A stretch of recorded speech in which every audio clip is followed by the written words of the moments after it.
chance. They were born in bloody circumstance. To go, leave me, run like you've never run before.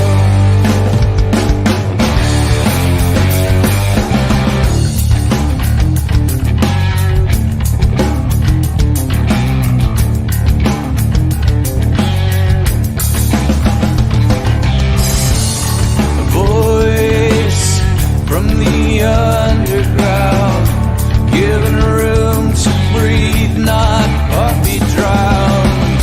So die if you get the chance. Better men than you've been, let this stand. To go,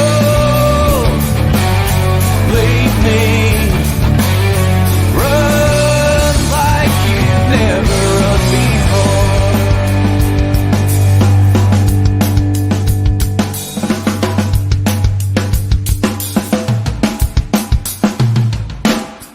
I have seen the worst, and there is nothing left for me to hate, so I can lay me down.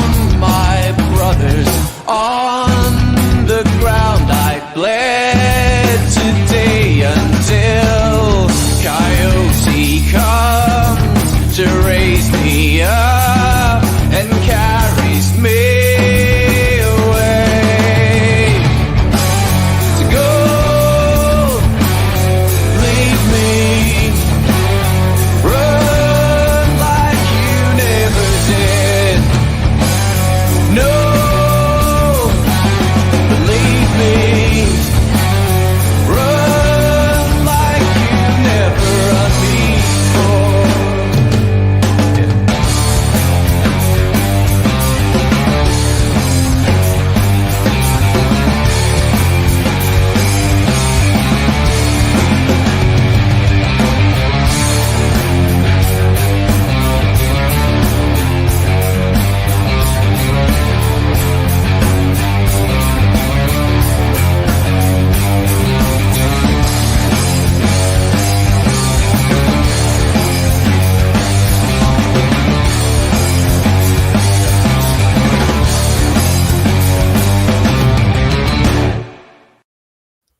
Hello, welcome to the Scottish Rugby Podcast on a fine Thursday evening here. It is myself, John Anderson, in the hot seat once again. Joining me tonight, we've just got, it's just the two of us, Johnny. Welcome. Quality over quantity today. That's it, yes. Well, we all know that, you know, sometimes we get the best chat when it is just the A-team. Really, I'll call it, I'll lay my colours on the mast here. The A-team are in session tonight. Put a lot of faith in the rest of them not listening, are you? I'm desperate that they are, because you know I love a wind up. So so we just me and Johnny here tonight. So we're going to take a whistle stop tour through that Scotland lineup that came out earlier on today. We'll also have a look at some of the. We'll have a quick talk about the Rugby World Cup, the Women's Rugby World Cup, and then we'll have a wee chat about the final set of URC fixtures prior to the international break. Those of you who are sitting there going, well, there's an international and URC, but that's not meant to happen. We will touch on that. We will cover that for you. Oh, and you better believe we will. So, if you have stumbled upon us for the very first time, welcome, you crazy people. Where have you been? Otherwise, if you like what you hear, you like what you see. You're not going to like what you see. Two baldy guys rocking it, but you could be someone's thing. Maybe people aren't the right side. I believe, and we might have an OnlyFans page for that as well. So, but if you want to support the podcast, you can head over to patreon.com/Scottish Rugby Podcast, where you can get for £3 a month, you can get access to exclusive content. We put out the podcast in its entirety. Those of you that have been with us for a wee while know that about an hour into the podcast, we usually switch over and do our world famous Hands in the Ruck section, where myself and the guests cut loose a wee bit, get a wee bit sweary, and generally put the world of rugby to rights in the nicest possible way. Sometimes not so nice, actually, but you have to be part of the Patreon group to experience that. So for £3 a month, you can get that. You can also get exclusive content such as interviews, things we do, stuff behind the paywall, like all these podcasts. You sometimes to get the good stuff, you've got to put out a wee bit of the cash. So head on over there. We're always so grateful to the support that we get from you guys. So please head over there if you can. Other than that, sorry, I'm just checking the chat. Johnny's fine. No. Right, so we are here to talk rugby. Well, we start, Johnny. That was first of all, can I just say that was the quickest, of the intros I think I've ever done. Wasn't it?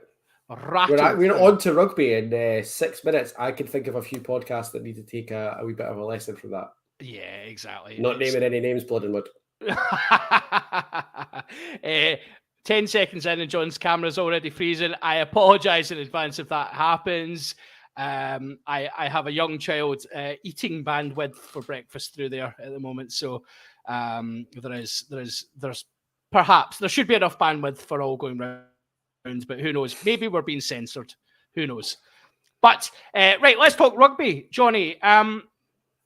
Scotland, Australia at the weekend, the first of the Autumn Nations series. Is this what we call it these days? Yes. Because obviously when Amazon got involved, we had to have a snappy name for it. And it is the Autumn Nations series. Excellent. Which sounds... So, they're not doing it... I liked the year. I know it's COVID enforced. I quite liked... The Crazy Cup. Yeah, I liked the year they done the final in that. That was good. Yeah. But obviously they there's other stuff. They can't do that. So that's fine. Before we get into the teams and stuff, obviously the Scotland team's been announced today. Just want to highlight and flag to people listening, MD, listening to this before the game. We've got a request for fans of rugby. Obviously, we on this podcast we've covered the Siobhan Cadigan tragic circumstances surrounding her death, and we, as a supporter group, we've had to request to support the idea of a little bit of a tribute to Siobhan, a wonderful servant for Scottish rugby in the short time that she was in the dark blue shirt. So the idea is in the 8th minute of the autumn series fixtures, we're looking for people to stand up, round of applause, cheering, do all the kind of celebratory stuff, celebrate Siobhan's life in that way. So we're going to promote that on the social medias. This idea's come through from friend of the pod, Alan McDonald. You'll have seen him promoting this today. And I believe Alan might be kind of working in the background, waiting for me to promote this tonight. So, please, what we would say is this isn't a criticism of the SRU. This is not a protest. It's not anything to do with the SRU. This is more about celebrating someone who represented our country with pride and was taken too soon, and celebrating that by on 8th minute of the game, just get a round of applause going. So the games I'm at, I'll be up and about doing that. So please join us, and hopefully we can build that. I believe the All Blacks game could be a momentous. Obviously with all the world cameras on us for that could be incredible to celebrate one of our own. So that's the sad bit of kind of request that's going out, and you can see I'm tripping over my words a wee bit. I'm kind of struggling a wee bit with it because it's hard, Johnny, isn't it? It's hard to cover these topics. It is, and we've done bits and pieces over the last few months and spoken to a few other people, and obviously we were lucky to have Ellis on not that long ago, who's ended up in the squad, and it's when you see stuff like that happening to players that are around that we kind of know within the squad, having to go through the stuff that they've had to go through. It's really, really, really horrible. And obviously, what happened to Siobhan was tragic. And like you say, we're not making a point with this at the weekend. We're not out to get the SRU or anything like that. It's just the fact that her family and friends have been doing this all the way through the World Cup. She deserves to be remembered. Yeah. And this is a really nice way of doing it. So hopefully people can get behind it. Yeah, fingers crossed. And if you need any more information on it, feel free to reach out to myself or Johnny or the podcast, and we're happy to give any information on that. So it'd be really nice if everybody could support that. Speaking of supporting, moving on to the Scotland team. Right, let's cover the side, Johnny. Which side would you like to start? I know you're a back. Yeah, I was going to say backs, obviously. Backs, obviously, yeah, because that's actually... They're at the top of the team sheet as well, so... Exactly, you put the important boys at the top. So, starting from 15 down, we've got Ollie Smith at fullback, Darcy Graham, then Mark Bennett, Sione Tuipulotu, Duhan van der Merwe, Blair Kinghorn at 10, and then Ali Price at 9. Given so Glasgow announced their team a couple of, and I don't know why they do this, right? But maybe we'll touch on that at some point. But so Glasgow announcing their team earlier on today really narrowed down. It kind of removed all suspense for most Scotland fans because basically, yeah, I can pretty much name that team. The only thing was who's on the bench, who's not, and even then, it was pretty predictable. What's your take on the backs, just generally, Johnny? It's probably the best backline that we've got available, I would say, for this weekend. There's a couple of calls in there where you might think that people are hard done by. Was surprised to not see Kyle Steyn involved at all, given that he's been made captain of Glasgow this year. So obviously, either Glasgow think a lot more highly of him than Scotland do, and they think he's worthy of being a captain. Scotland don't think he's worthy of even being in the squad. I would have expected to see him at least kind of involved for this game. There's obviously players coming in that are going to take shirts away from one or two of the people involved in that back line. But yeah, strange to see the captain of one of the pro teams not involved at all, I would think. Yeah, I take your point in that. So playing devil's advocate on that. So Kyle Steyn's just back from another injury. He's been out for a few weeks. Mark Bennett's been, let's say, tearing up trees for Edinburgh. Mark Bennett's been playing very well for Edinburgh. Townsend spoke a lot in his press release for the squad about rewarding form. Now, it's a nice, easy one for him to be like, Mark Bennett's playing really well, let's reward that and let's give him the 13 jersey. And I don't disagree with that decision. I think that's the right call. I'm surprised Kyle Steyn isn't in the 23 because, again, that versatility of being able to kind of cover back three, cover 13.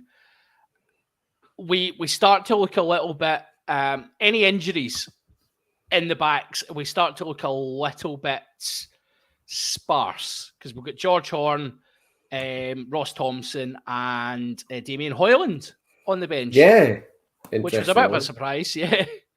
So Hoyland obviously covers back three. I don't think he's played anywhere else. Not that I can remember. Ross Thompson's covered 10 and 15 for Glasgow. The less we speak about that, the better. Theoretically, he's covered 15 for Glasgow. I bet, because I've obviously just won a bet, but I would happily put £10 on with anyone that Ross Thompson will come on at fullback as opposed to fly half. If Ross Thompson comes on, it'll be at 15 and Blair Kinghorn will play the 80. Can we not? Can we not? Exactly, yeah. But we will see how Do you know, actually, theoretically, now you mention it, I would not be opposed to Ross Thompson coming on for Ollie Smith and Ross Thompson going to 10 and Blair Kinghorn going to 15. And I know Craig's sitting at home going, he's not a fullback anymore. It's not a fullback anymore. Yes, I mean, I would say theoretically, hypothetically, definitely, I would 100% agree with that.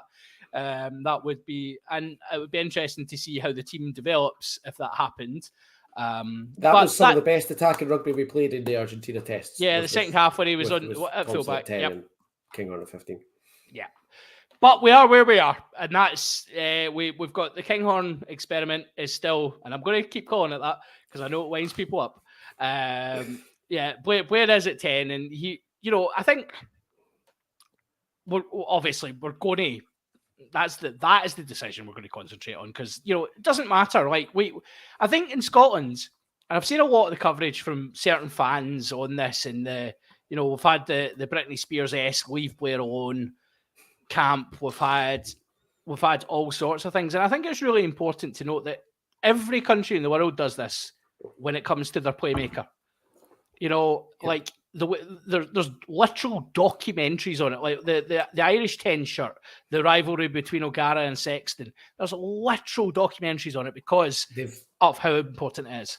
The All Blacks have played Bojan Barrett in about 11 different positions to try and get him and Richie Mo'unga at the same time. It's not just us. No, it's not. And although it doesn't seem to be as like fractious in other countries. I think in other countries they're a bit like, fine, whatever. We'll play everyone and see what happens. Whereas, like you say, in Scotland, it's either like get Blair Kinghorn out of that shirt, he's garbage, or the other people go, leave him alone, he should be playing. Like, can we not just all be sound? Would be my question. Well, that's it. Yeah, I think like ultimately we are where we are, and I think like it's something I've reflected on as well. And like when the squad was announced. And obviously there was no Finn Russell. I'm annoyed there's no Finn Russell, but I did try to steer it away from there's no Finn Russell and Blair Kinghorn, rah! Because it isn't his fault. Whether I think he's a bang average 10 or not doesn't change the fact he's in there. That's Gregor Townsend's decision, and he gets paid a lot of money to make that terrible decision. So good job being sound there.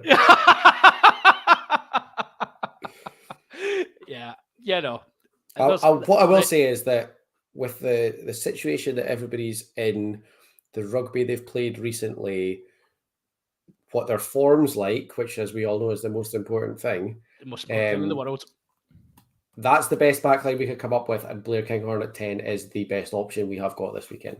Aye, I agree with that. I think that's fair. Now, we might come on to the fact that there was someone tonking 55-metre drop goals just south of the border on Friday night, as if to say, why is everyone talking about Blair Kinghorn? Have you forgotten about me? Who's going to appear in camp on Monday morning? So everything might change then. And to be fair, I don't think this is a possibility, but every press conference Gregor has now done since that decision with Finn Russell, he has had to answer the question, can Finn Russell come back into camp? And he's like, yes, no player is out the camp. So it would be the most Townsend thing ever to do, to be like, do you know what, I'm bringing Finn Russell in on Monday morning, and then I'm not going to play him for the 3 games, but I'm going to bring him in, and I'm going to send him home. It just peaked Townsend. But anyway, we're not here to talk about Finn Russell. We're here to talk about the guys in the shirts at the weekend. I said in our group chat earlier on, Johnny, that I think, and I actually wasn't doing this to wind up Craig, although it did come across like that because I always do that. This for me is an absolutely crucial game. I did think this was a really good point, actually. Yeah. Blair Kinghorn he's been given the reins. He's been told, you're my 10. Hopefully, the team has developed a game plan around what Blair Kinghorn offers, which we know there's positives to his game. He's a more direct player than the playmakers that haven't got the shirt. I think it'll be really interesting because this is an Australia team for me that can be beaten, and not to name drop, I was speaking to Chris Patterson about this very topic the other day, and we were saying exactly that. Chris is adamant this is an Australia team there for the picking, but the team needs to play Blair Kinghorn rugby, and if they don't, we're going to lose. And the thing that everybody has to remember, and this includes like the coaching staff, people who love Blair Kinghorn, people who hate Blair Kinghorn, everybody, is no matter what happened, Blair Kinghorn was playing this weekend. Yeah. Like Finn Russell was never able to play this game. He was never available. Adam Hastings was never available. This has been Blair Kinghorn's game since it was announced.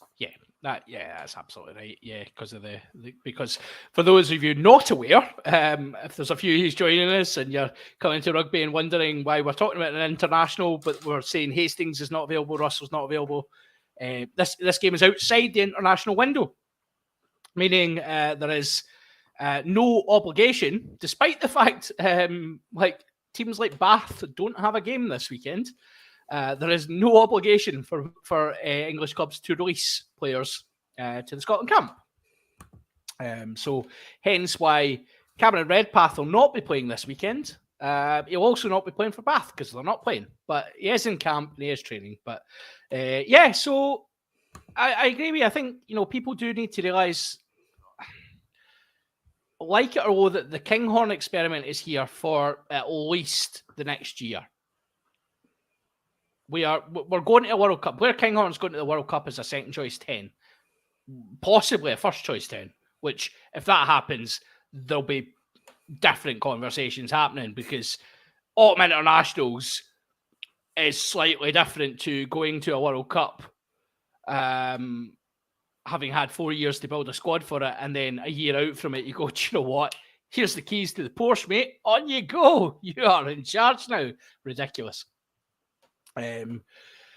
What about the other backs? Obviously, the other names that stand out in there. There's a couple of positional things, but let's talk that. Obviously, the massive fillet of getting Duhan van der Merwe back up north, meaning he's available for this game. Him and Darcy Graham, possibly Darcy's probably the form winger in Europe at this point. If they get these guys the ball, they could cause Australia a lot of problems. Yeah. I genuinely think there's a strong argument to be made for Edinburgh have the best back three in world club rugby, to be honest. With Darcy Graham, Duhan van der Merwe and Emiliano Buffelli, I think you'd struggle to find a better back three than that anywhere. And both Darcy and Duhan have been on incredible form. So it'll be exciting. It's a really big coup actually for Scotland to get that Duhan back for this game. Yep. We saw how good his defence got when he was down at Worcester. His defending kept us in the series against Argentina in the summer. Yep. And that's something that was maybe lacking from his game for a while. Now that it's there, he's basically got an all-round game. He does. Yeah, and you saw it in the Lions tour as well, actually. You saw the start of that kind of, and I know some of the press went to town on positional, some of his positional play for a couple of the tries, but again, you're like, well, you're playing against some of the best wingers in the world. Guess what? We're not always spot on. Oh, he can't kick. He still doesn't kick. If I was like 6'2" and 115 kilos and as fast and strong as Duhan van der Merwe, I wouldn't bother kicking either. So yeah. I mean, the fact that he's closer to 6'5" than 6'2". But his aerial defence has improved as well. He's able to deal with a high ball. Yeah, he doesn't kick the ball, but as you rightly say, if you're that good and that big, you don't drag defenders into rucks by kicking the ball to them. You do it by running over the top of them and dragging three defenders in to tackle you.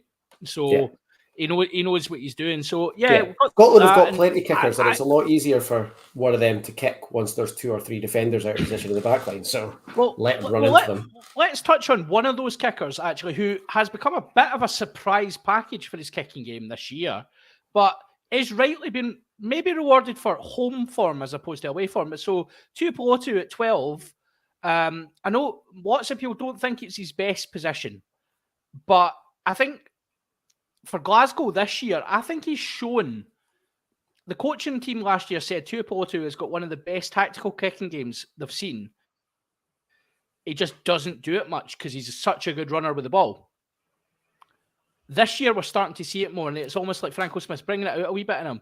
His kicking game's been brilliant this year. Yeah, really, really good. His infield kicking, and like you say, is sort of like almost like attacking kicking game. Yeah. As we like dinks through, chips over, finding space in behind the backs, it's been really, really good. Yeah. And that's something that we maybe haven't seen a huge amount of from Blair Kinghorn for Scotland. Yes. It'll be interesting to have Sione in there at 12 and see if it's something that we can maybe start to bring out a little bit. Yeah, again, it's interesting to think about that 10, 12, 13 axis as well. Obviously, Mark Bennett at 13 we've touched on. I think Mark Bennett's all-round game has, as you would expect with a player who, has grown with experience, I think his all-round game is improved. His defence is certainly improved. But that potential, that 10, 12, 13 has the potential to be incredibly direct. Like Bennett obviously is rapid, really not as quick as he was in his youth. Obviously, knee injuries have set that back, but he's like a lot of rugby players. You might have even seen this in the club game when you see a guy go down with an ACL or a serious knee injury. First thing they do, they're back in the gym, and it's, well, I'm going to put on 10 clicks and I'll become a bit more crash ball. I'll be a bit more direct. I'm not as quick anymore, but I can fair run through people. And he's got a bit more about him in that sense now. So I think Scotland do have the potential, if the weather isn't great this weekend or if it's just that sort of day, they've got the potential to be really direct. Yeah. I don't know if that's the way to beat Australia, though. Do you know, it's probably a worry when the person in the back line that you most want running at you is Darcy Graham. Yes. Like, there's a lot of options to be coming down your throat there. None of them are good. Well, that's the thing as well. Let's talk. We'll move on to the forwards in just a second. But the other, obviously, we've said Ollie Smith at fullback. So again, a player who has, last season, he was one of the players for me in the Glasgow shot that probably one of the only guys to come out with pass marks. In the time he played, he came on a couple of tries. He looks a much bigger boy. I remember seeing Ollie Smith in the age grade categories, and he was a slight boy, he's very much bigger than physique. you expect a 19 or 20-year-old kid to be. Like, he's blossoming into a fair unit. Yes, and he's retained his pace. I think what Ollie Smith brings that, actually, and it was funny watching I don't know if you've seen the BT Sport lie detector test with Stuart Hogg.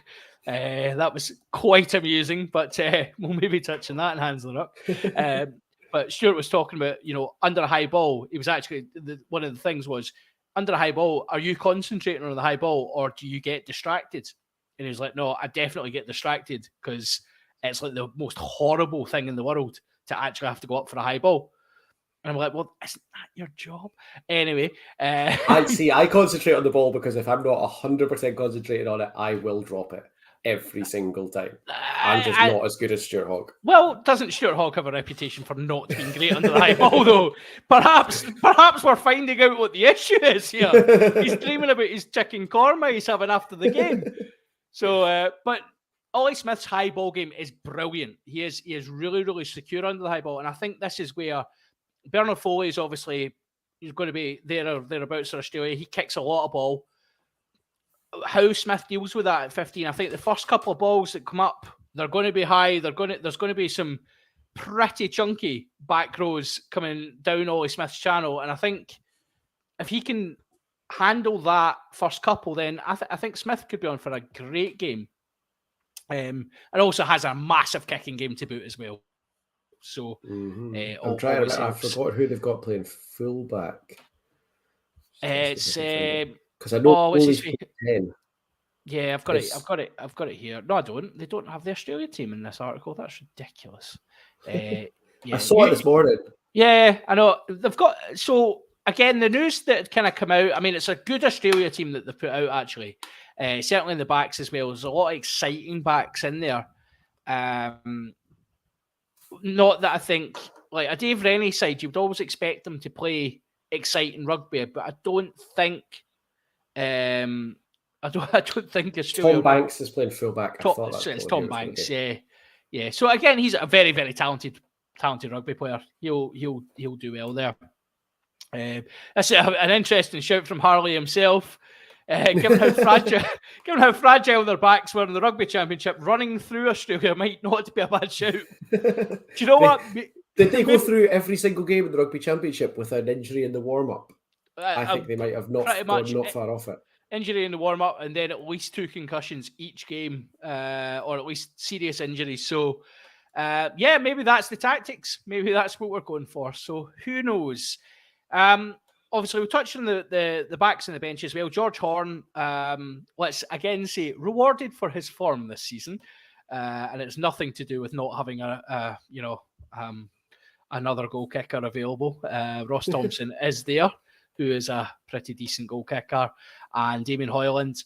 Apparently, so because the Chile game, he played the Chile game, didn't he? And then was sent home. Yeah. Now, the Chile game was non-capped, so technically that means Damien Hoyland hasn't played an international match in 5 years, which I was a bit perplexed about. Yeah. I'm surprised at that. Because again, we've had a lot of really, I don't want to say rubbish matches, but we've had matches where someone like Damien Hoyland would be a good option. Matches that would be an opportunity for Damien Hoyland. Yeah. But like Tonga last year, for example. Yeah. Tonga last year where we were perhaps playing a fullback at 10. Yep, and a winger at fullback. And a winger at fullback. Yeah, exactly. So, opportunities missed, shall we say. Let's come on to the forwards. Now,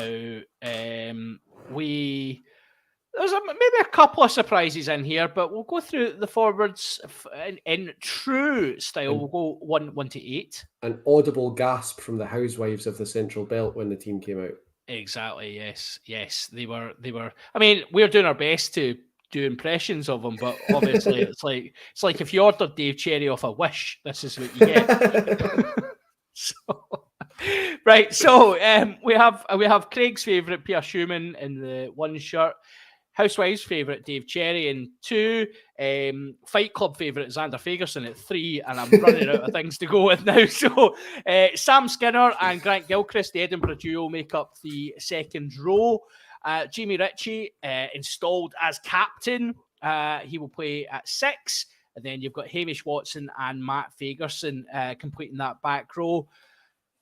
For me, back row was much a muchness when all those players were available. When there was injuries to Rory Darge, that for me removed almost all the debate in that back row, apart from one player, and we'll come on to that when we get to the bench. But it's good to be in a Scotland team with a settled back row is no bad thing, and having Jamie Ritchie back is crucial. Definitely, I think Jamie Ritchie more than anybody else is going to be the player that makes or breaks this Autumn Nations series for us. And I'm the same as you. It was always going to be 3 of those 4 for me, of Ritchie, Watson, Fagerson, and Darge, and it just comes down to who's the fittest. And obviously, Darge had that bit of a nightmare injury, and that's kind of taken all the questions out. So yeah. So, and talking about the second row is a bit of an interesting one. So most people were obviously expecting Scott Cummings to be in there. Yeah, why not announce that he's injured before they put the team out? Exactly. Yeah, that doesn't make sense. Because we have it's like they like to wind people up. Oh, they do. They love it. Whoever's the team release match experience workday kids that they get to do it must just love a bam up. He's sitting there with his. I imagine him as sitting there with an apple juice, like a wee carton of apple juice, doing his team release, just going, I'll show these guys. Yeah, it's not like Scott Cummings broke his toe at 2:45, is it? They knew he was out. Why do you not announce that first and then announce the team? Yeah. So as Johnny says, Scott Cummings broken toe, so he'll be out the autumn series. Glenn Youngs has been called up to replace him, and then has been parachuted straight onto the bench, meaning Richie Gray is not available for Glasgow and is not playing for Scotland, and that is the situation we find ourselves in. But Gilchrist for me, Gilchrist and Skinner, right? So Skinner's started. He's doing exactly what you would expect at Edinburgh. He's big. He's abrasive. He is dynamic. He's got that back row experience. I like Sam Skinner. I love Sam Skinner. And I'll tell you what, Sam Skinner and Jamie Ritchie are what Scotland has been missing for a long time, because they are just horrible. Like, proper, like you would want to punch them if they weren't on your team. And Scotland have missed that for a really, really long time. Basically since Jim Hamilton, but Sam Skinner and Jamie Ritchie managed to pair it with also being capable at rugby. So they're a step ahead. They tend to stay on the good side of the referee as well as being horrible to play against. Grant Gilchrist is in there, obviously captain for the summer. I've voiced my thoughts on Grant Gilchrist quite a few times, but Aloha's finest himself. I mean, he's available, I guess. That's the best I can muster. I like him. He's been playing well. That's fine. He's a good line-out operator as well. Yeah, he is. I've said that. He loves a snatch. By which I mean he loves to steal a line-out. Jesus. Deary me. Just to clarify, we are suggesting that Grant Gilchrist loves to get involved in the opposition line-out and occasionally snaffle some ball from... Snaffle's a better word. Yeah, snaffle is the word you were looking for, my son. Yeah. So, Dave Cherry on the start here. That kind of surprised a few people, but again, he's playing in a let's say a successful Edinburgh team. He's playing in an Edinburgh team that seemed to be full of confidence. Has that maybe swayed it over? Well, Ashman's not available this weekend, and George Turner. Turner's been decent for Glasgow.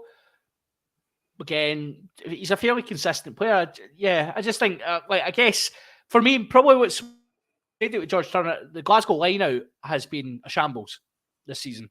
Yeah, I'd wonder if that's why Richie Gray's not in the team and George Turner's on the bench.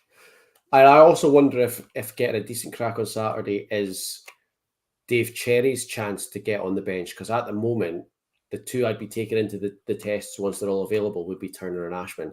Yeah. So I wonder if Cherry's been given the start on Saturday to say, right, go out and prove to us why you should be one of the two. You're not necessarily going to be the starter for 4 games, but if you want to be on the bench, show us why. Yeah, and it's interesting, isn't it, that we've went for probably, so Cherry's decent in the loose, but generally what he is known for is his kind of security in that, people consider him probably the best line-out thrower that Scotland have available to them at this point. It will be an area Scotland look to target, is that Australian set piece. Australia have got James Slipper, was said. Scotland have picked Glasgow prop, Fagerson at 3, and then the evergreen WP Nell is the second prop available, with Murphy Walker heading back to Glasgow. We've talked about the Nell thing a few times, being that he's 37, he's by all accounts playing well at Edinburgh. Will Nell go to the next World Cup? I honestly think he will.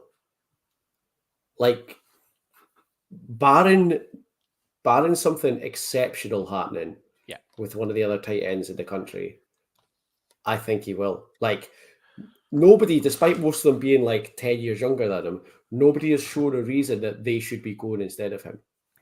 And obviously, on Saturday, Australia are bringing Taniela Tupou off the bench. A lot of people are scared of Taniela Tupou. I don't think WPNL is. I don't think there's anything that reserve Australia bench front row is bringing on that WPNL hasn't seen before and doesn't really care about.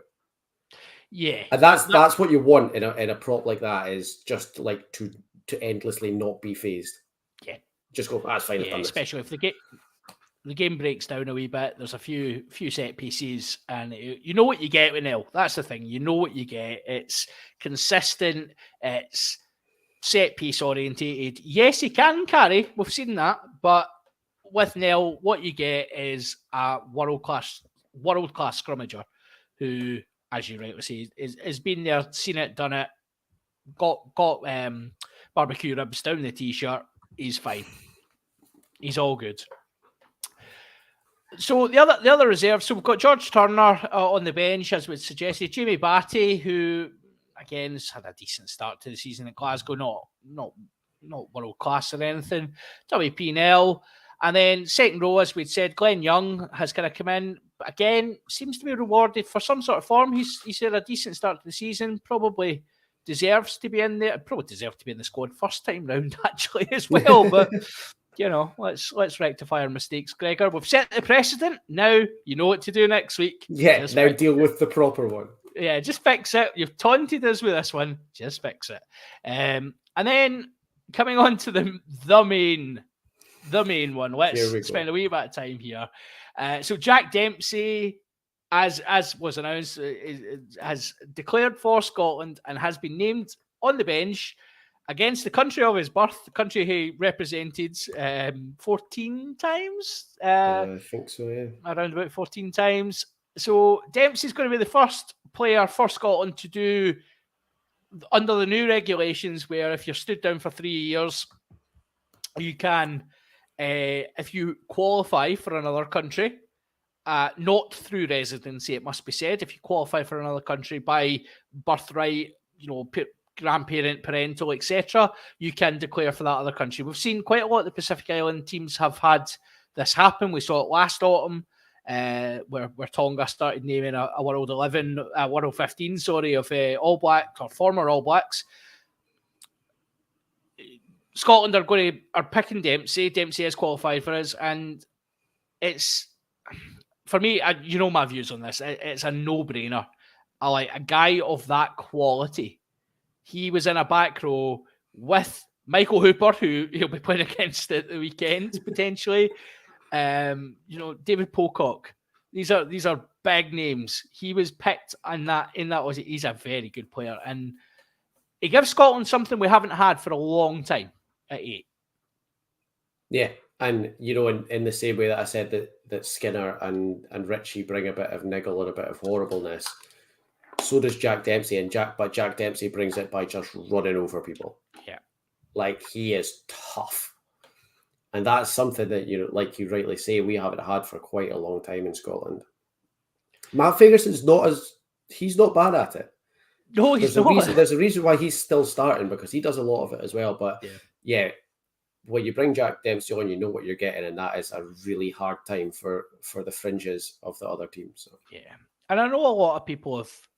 So there's been a lot of discussion about let's say the morality of the pick, and you know how the rugby community does love to get itself tied in knots about, you know, what's right and what's wrong. But ultimately, for me, and you know, again, if you're watching this live, guys, and you've got a view on it, please pop it up into the chat for us. We'll try and cover it. But ultimately, for me, this is no different to the regulations on residency. It's no different to the situation where, you know, like even when the regulations on kind of qualification for a country were developed many, many years ago, and who qualifies, and do you have this passport or that, you are eligible to play for a country. That and therefore, you know, this is not unique. We've had this happen in the past. There's been players who have switched countries. There's been players who played for 2 different countries at 2 different sports.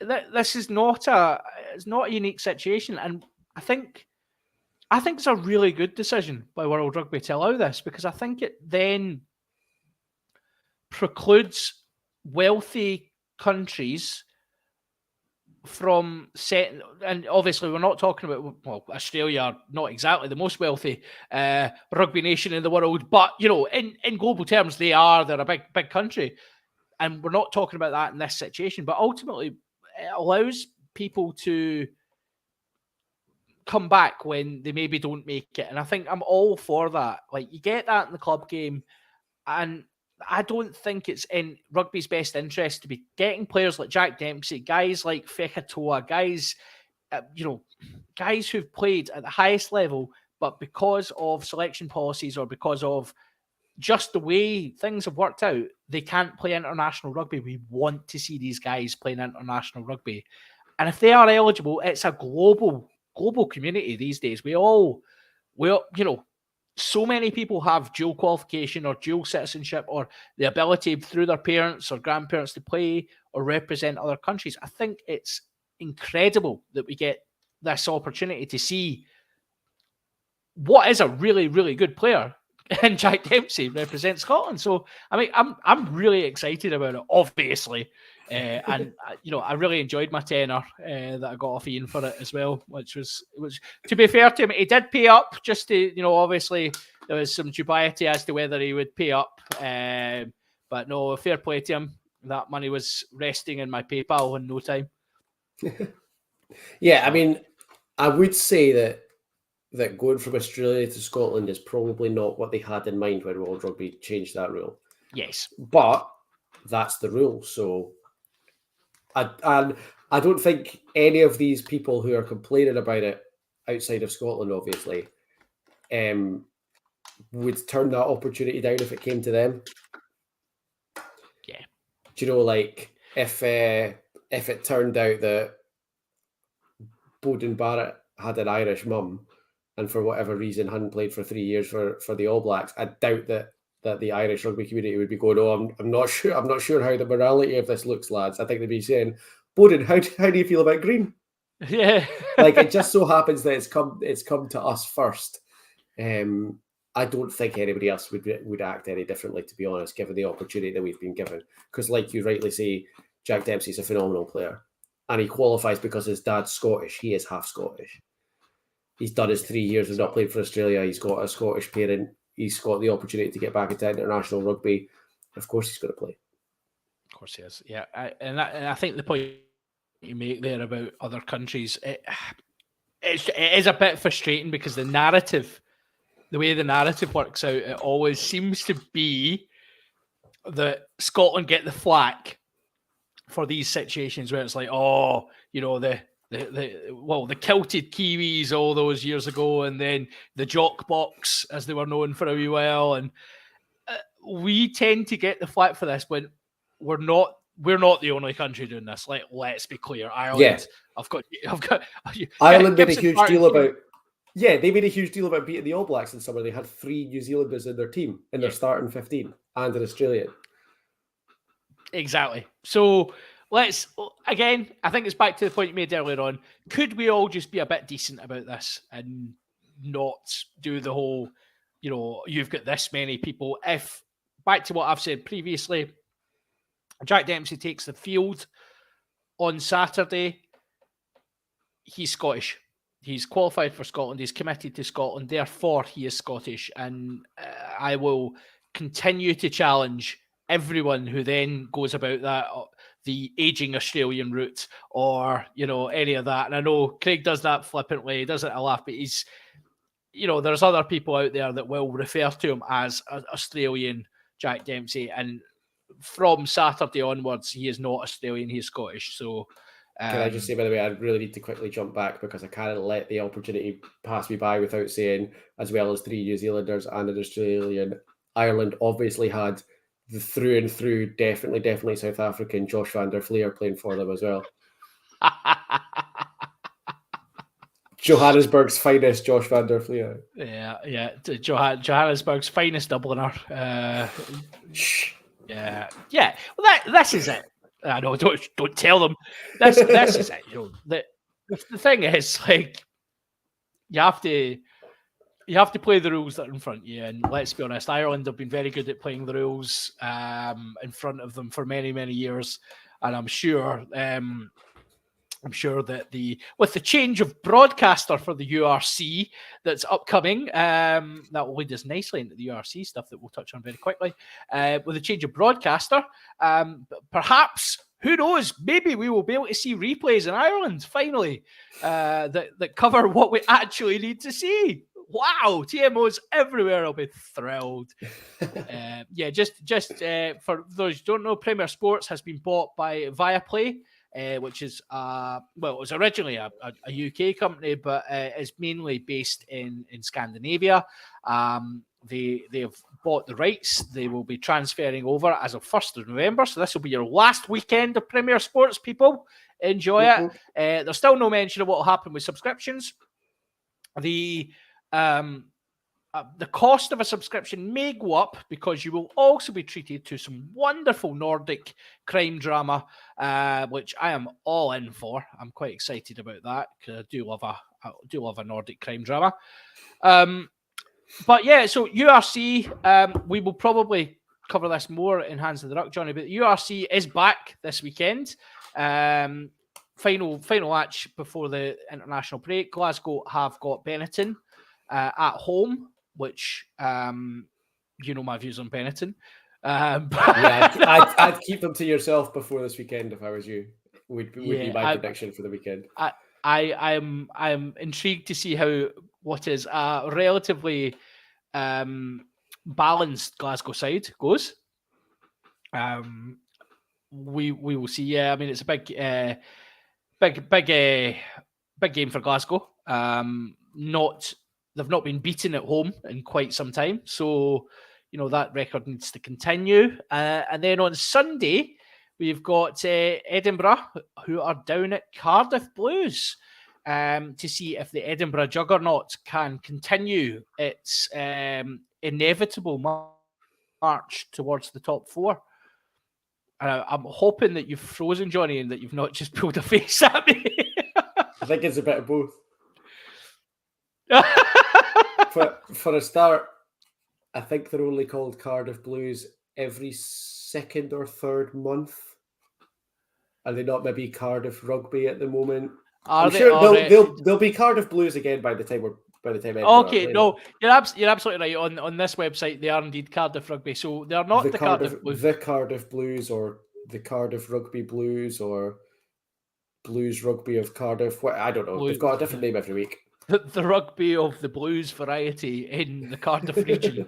Yeah. So, well, Edinburgh are down there, and obviously we've not got the team for Edinburgh yet, but they'll be looking to, with the 13 players that Edinburgh have contributed to the Scotland squad this weekend, Edinburgh will be looking to go down there and put in another sterling performance, and hopefully they'll get that. Currently the rugby's formerly known as Blues. Love it. Thanks. I think that Harley, I'm going to be extra careful here, is a Scarlets fan. Right. You'll tell me in a second if he's not. He will. It's going to pop up in just a second. He'll keep you right with what the Welsh franchises are all called. Yeah. Which we do need help with. Because wait, no, it's maybe Ospreys. It's maybe Ospreys. Oh, well, I mean, what you've just picked two of the four. Like, well, it's not a Dragons fan because no one's a Dragons fan. So no one's a Dragons fan. No, Cardiff. Is he a Cardiff fan? Oh, there you go. Oh, I'm lucky, Harley. I thought Harley was but yeah, I'll also be. Yeah, that's true. He is a doctor after all. But I mean, I'll be a Cardiff fan on Sunday as well, of course. And no, I won't. Just that jokes. Don't at me. But yeah, I mean, I can see both teams doing well this weekend. I think again a big test of the Edinburgh momentum. That I just let me just get this out. I can't get my head around the momentum because the record doesn't say that. They've done, they've got bonus points, right? They've got losing bonus points, but it's not the record of a championship winning team. It's not the record of a top four team that they've got at the moment. It's, it's really weird because I was on here last week saying how good Edinburgh were. I think Edinburgh have been really good all season. They've looked really good all season, and they have. They've put together some great performances. There's been some incredible highlight reels Darcy Graham and Bill Mata stand out for having had a phenomenal season so far. Everything about them looks really good. Everything you see about them looks really good. Everything you hear about them sounds really good. Everything about them sounds really good. But they haven't won any more games than Glasgow have. No. Well, they have now because Glasgow didn't play at the weekend. But I don't get it because I'm fully on board with how great they are. And I know they have, and like in my head, I know they haven't won that many games, but I'm still sitting here every week going, "Yeah, Edinburgh are really good." Like I think they're on to something. They've been so good. Why aren't they winning all their games? It's the most bizarre thing, isn't it? So It's really weird. Yeah, so we'll see how Edinburgh go anyway. And Glasgow obviously at home to Benetton. Again, I think a strong Glasgow side that's been picked. Minotti at 10 over Tom Jordan, who is on the bench. A lot of experience. Again, Glasgow showing within this window. Obviously we've talked about players that can't join the Scotland camp because of the international window not being open. That also stands true for the two Scottish pro teams in that we're able to pick guys like Cancelleri. They are available to Scotland to Glasgow at this point, so there's a benefit there, and I think Glasgow have put out an experienced side that will be there or thereabouts. There's a couple of young boys about to become Warriors for the first time. Yeah. Which is always nice to see. Alex Samuel will be starting in the second row. You've got, I'm just skimming down the team here just now. You've got Ewan Ferry potentially making a debut off the bench as well. And Franco Smith persisting with the 6-2 split as well, which just does seem to be his thing. But I would never have had Glasgow as a 6-2 team, but there you are. No. There you are. That is Franco's prerogative, and I'm not going to say in Franco we trust, but in Franco, on you go, son. You're fine. In Franco, we're developing a bit of a fondness. In Franco, we are kind of a bit perplexed, but still not as traumatized as we were last season, but we're also a bit dubious, but still at home, we're pretty good. Yeah. Not catchy, but pretty accurate. I'm sure there's an acronym we can come up with or something, but so that is us. We've delved into last thing to note, we are aware of the Women's Rugby World Cup. We are going to dedicate a proper episode to it. We'll review the World Cup once it's finished. Obviously, Scotland's participation in the Rugby World Cup for the women has now ended. They took a bit of a battering off of New Zealand, which will come as no surprise to anyone. New Zealand being an incredible team. Scotland, they stuck in there. They done what they could, but ultimately New Zealand were far too strong for them, which we would have all predicted at the start of the tournament anyway. To be within a few points of 2 wins in a Rugby World Cup group featuring Australia and Wales is an incredible achievement for the women, though, and we will, as I say, we'll cover it in much more depth, and we'll look at the way that's panned out for them. But for me, just from a results perspective, I think I'm incredibly proud of what they've achieved out there and the performance in particular. Yeah. Oh, phenomenal. Anybody who was around for Hands in the Ruck last week is aware of. I have some thoughts on the level of support that they were given to go to a World Cup. And I think with even just a little bit more support, we'd be talking about this in a whole different way. Because they were so close in both of the first 2 games. I'll be honest, I did kind of chickened out asking Chris about that the other day. I didn't think it would be appropriate. My mate Johnny says you're a rubbish kicking coach. Where were you? Where were you? Where were you, Chris? Were you hanging out with the BT guys again? Where were you? So I didn't ask him that, but So we will cover the women's game in much more depth in a future episode once the World Cup's finished. Also to note, this weekend it's the Super 6 final. Ayrshire Bulls and Watsonians in the final. Both previous winners one winner, one sprint winner.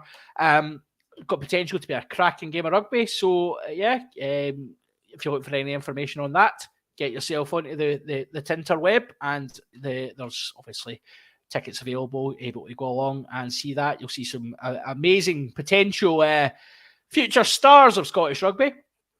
Because obviously Super 6 is meant to be a development pathway to professional game.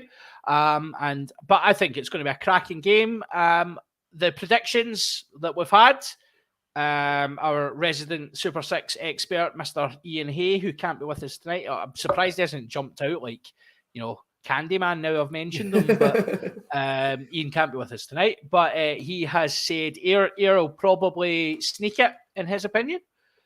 He thinks they're the better side and they might sneak it. And because it's Ian, me and Johnny have agreed to completely disagree with him. And we will be Watsonian. No, it will not be Watsonians fans for the weekend. But yeah, so it should be a good game of rugby. I believe it's on Free Sport as well, like all the games have been on. So, check that out if you're looking for a wee rugby fix over what should be an amazing weekend of rugby for all fans. With that, we will now move on to our paid for content. So we're off to dial behind the subscription paywall. We're going to go and get some Nordic drama on. It's going to be very exciting. If you're paid up and you want to come and join us, please come along, drop your comments. We're going to cut loose about a few topics. So planes, trains and automobiles may come into some people's reckoning today. But for now, it is goodbye from me and goodbye from Johnny. Bye all.